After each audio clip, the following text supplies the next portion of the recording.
বিসমিল্লাহিৰ ৰহমানিৰ ৰহিম। সকলো প্ৰশংসা আল্লাহ তাআলাৰ বাবে, যিজনে আমাক তেওঁৰ মনোনীত ধৰ্মত অন্তৰ্ভুক্ত কৰিছে। আৰু সেই ধৰ্মটোৰ নামেই হ'ল ইছলাম ধৰ্ম, অৰ্থাৎ শান্তি। ইয়াৰ মূল স্তম্ভ 5টা, তাৰে নামাজ দ্বিতীয় স্তম্ভ। ই আল্লাহৰ নৈকট্য লাভৰ সৰ্বশ্ৰেষ্ঠ পন্থা। যিয়ে নামাজ কায়েম কৰে তেওঁই দিন ইছলাম গঢ়িলে, আৰু যিয়ে নামাজ পৰিত্যাগ কৰে তেওঁই দিন ইছলামৰ বুনিয়াদ ভাঙিলে।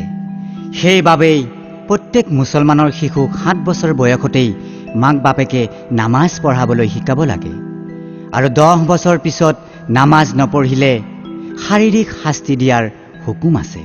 এয়া আল্লাহৰ হুকুম ও নবীৰ আদেশ।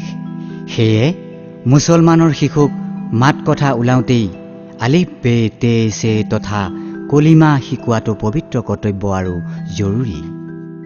আল্লাহৰ ঘৰ মছজিদ, যি ঠাইত আমি একান্ত মনে আল্লাহৰ ইবাদত উপাসনা কৰোঁ।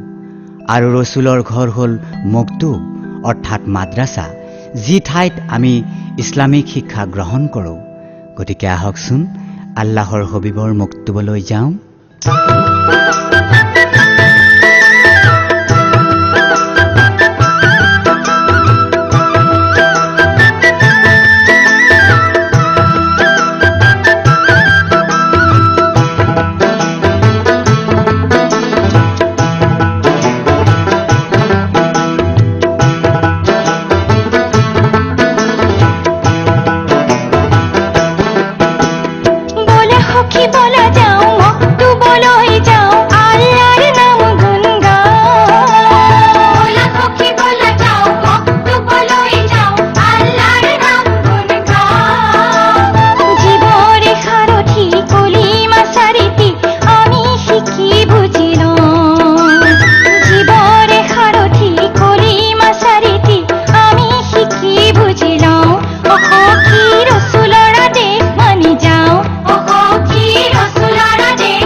আলিফ বে তে সে জিম হে খে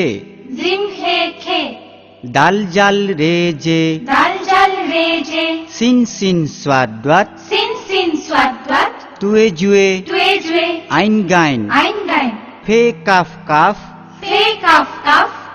লাম মিম নো ওয়াও হে বর হে লাম আলিফ হামজা ইয়া ইয়ে আমিন।